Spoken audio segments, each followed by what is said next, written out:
opening it up and it looking like it was going to be another slow, lethargic performance from the Bulls. The Bulls come back, score 30 points in the second quarter, go into halftime up by 2 points on the Milwaukee Bucks. Chris Middleton also is out for the rest of the game in this one. Nikola Vucevic is absolutely carrying the Bulls right now. We look at Zach and DeMar combining for 11 points, but Nikola Vucevic having 18 points, going 8 of 13, also with 5 rebounds, 1 block as well, only 1 turnover.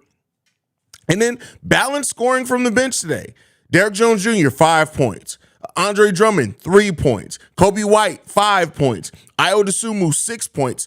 Nice, solid attack coming out the bench. Also, Patrick Williams with Patrick Williams with 6 points. DeMar DeRozan actually has 0 points in this game. Wow. With this game and the Bulls being up by 2 points right now, if Zach or DeMar can get going, and we can get something from the starters other than just Nikola Vucevic, this looks like maybe a game that the Bulls can win, man. Maybe they can look to win it.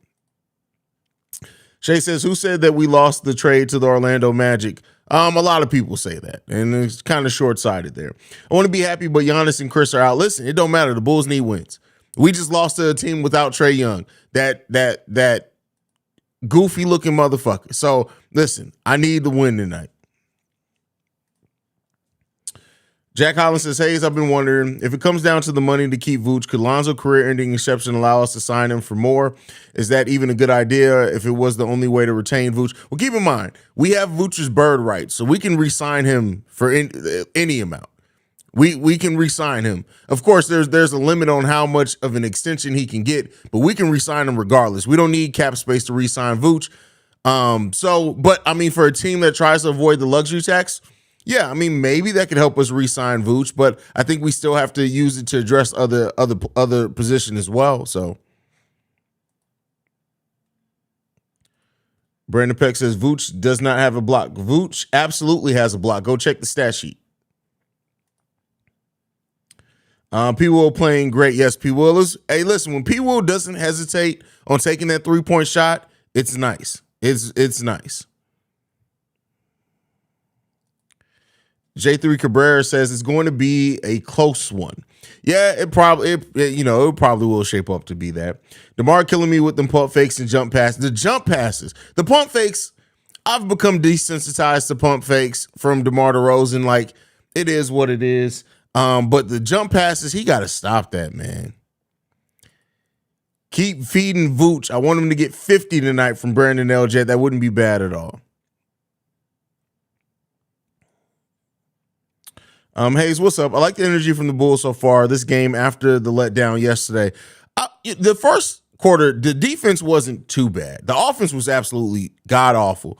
I can't wait till this video drops tomorrow with me and Slam Dunking going over the Bulls offense and tape. But it really did come along. I like the energy in the second quarter a lot. Definitely like that.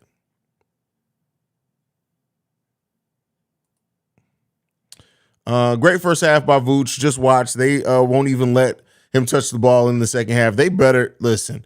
That, and you know what's sad is I wouldn't even put that past Billy Donovan, which sucks. If you remember the season when we got Nikola Vucevic before we even had them our DeRozan, we actually were gelling pretty good, and the team actually almost made the play-in if it wasn't for COVID. Oh, yeah, we would have made the play-in that season if it wasn't for Zach LaVine. He missed the last 12 games or something like that with COVID. It was crazy. Haize, we don't even try to offensive rebound. Shot goes up, and our guys, except Pat Bev, are all running back. 2 offensive rebounds so far for us. I've been talking about that all season. That's Billy Donovan's scheme. He literally, you can tell that's coaching because that's not normal.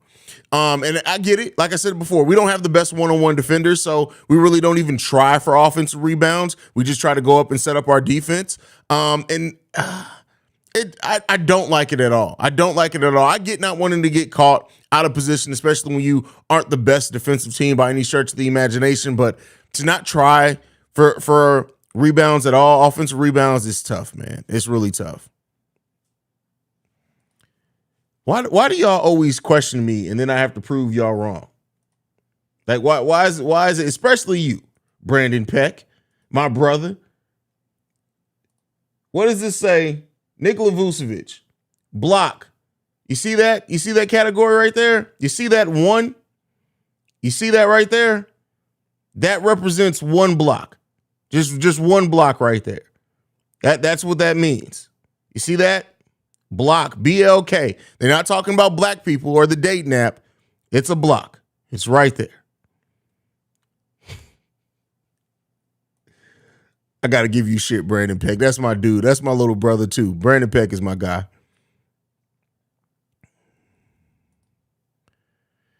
I love how you were supposed to load Man and Zach for at least part of the season. That shit lasts like 2 weeks. Well, that was the part of the season. And it lasted longer than 2 weeks. It's really like the first month of the season. But, I mean, that's all that they needed. Like, keep in mind, the surgery that he had wasn't like a hugely invasive surgery. It was really a scope. It's pretty much what it was. So they wanted to make sure that he was going to respond to that knee well, and he did. And once he played that first back-to-back and he said the knee felt good, you knew that they were pretty much going to unleash him at that point. So, I think at this point, Zach LaVine's played like 66 games in a row, something like that. So shout out to Zach.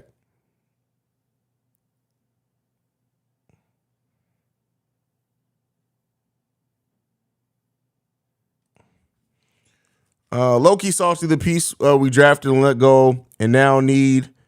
All he wanted was 10 mil multi. Well, no. Well, keep in mind, Bobby's the one who turned down that deal. They offered Bobby Portis a contract, and it took Bobby Portis 4 years to get money comparable to the contract that at that time Garpax offered him, and he turned down that contract. And Garpax looked at it and said, "Listen, we don't want to risk him getting an offer out on or leaving us for nothing, so we're going to go ahead and trade him." But let's not act like they didn't offer him a contract. They offered him a contract. If I'm not mistaken, it was actually a base of $12 million per year that they offered Bobby Portis.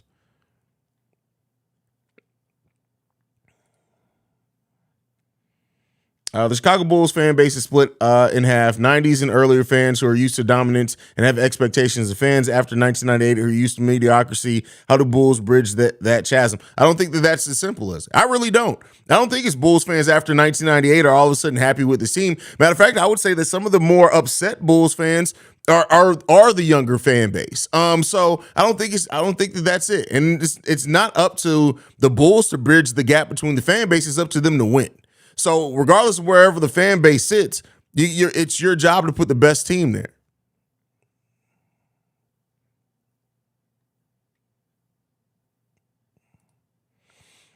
What up, Haize? Ride the big man, pause. Give that man the ball. Let him carry us to victory. There you go.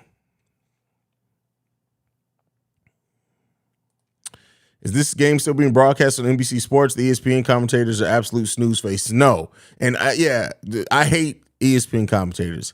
Hate them. Hate it. This is trash. Game is lackluster. Bucks had no intentions on balling tonight. No Giannis, and now Middleton on the bench due to soreness. I saw that coming a mile. Here goes L. L be tripping, bro.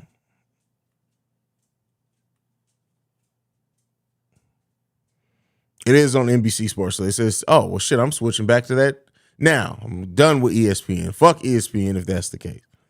Because ESPN commentary is the absolute worst. It's the absolute worst.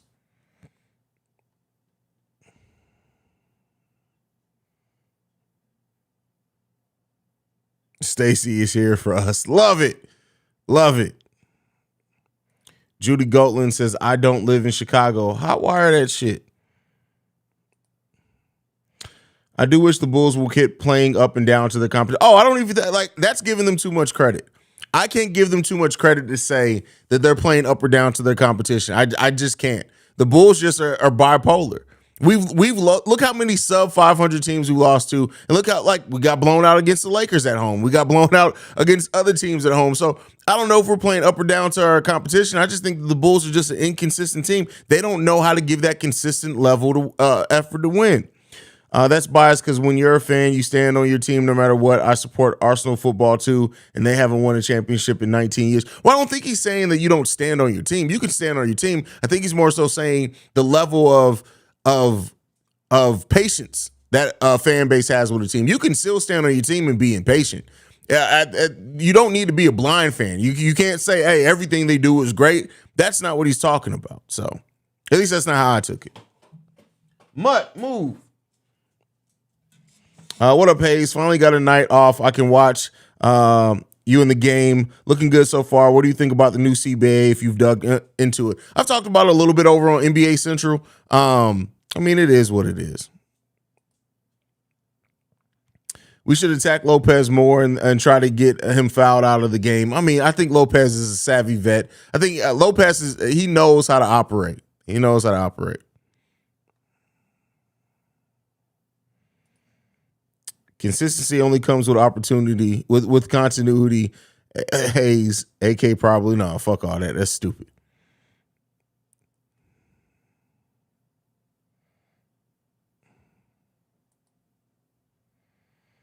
We should attack Lopez. Oh, I already read that one.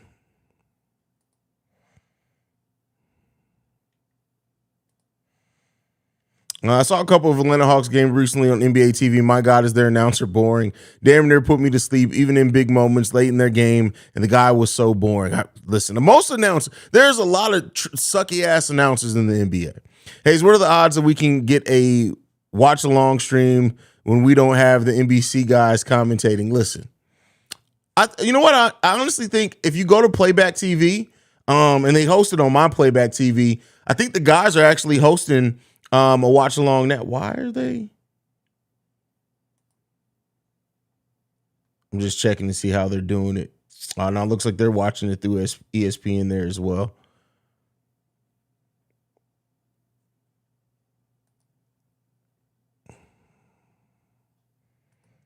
Would you trade off Lopez for Vooch? No. Haize, you think if we went out and got a power forward to help with the offensive rebound, could you see P. Will playing well at the three? I mean, listen, P. Will could play well at the three or the four. It's up to Billy Donovan to actually use him in the offensive game plan. And for him to be aggressive. I don't want to act like it's not on him as well. It's also on P. Will to stay in the game and be aggressive and stop hesitating so much. And that's that's what the benefit of having P. Will is. You can play him at the three. You can play him at the four. I do think long-term Dalen Terry's probably going to be a three, so we'll see there. But, yeah, I mean, yeah, it's definitely possible. Despite not having Giannis, the Bucks still stacked with two-way talent. They have a winning record without Giannis. Yeah, well, they're like 10-6, I think. 10 and something without Giannis. But all right, game's coming back on. I'll catch you guys for the post-game show. Make sure you're here. Let's see if the Bulls can keep this up. Go Bulls, see Red, game day, all that good shit, man. I'll see you guys here in probably about another hour.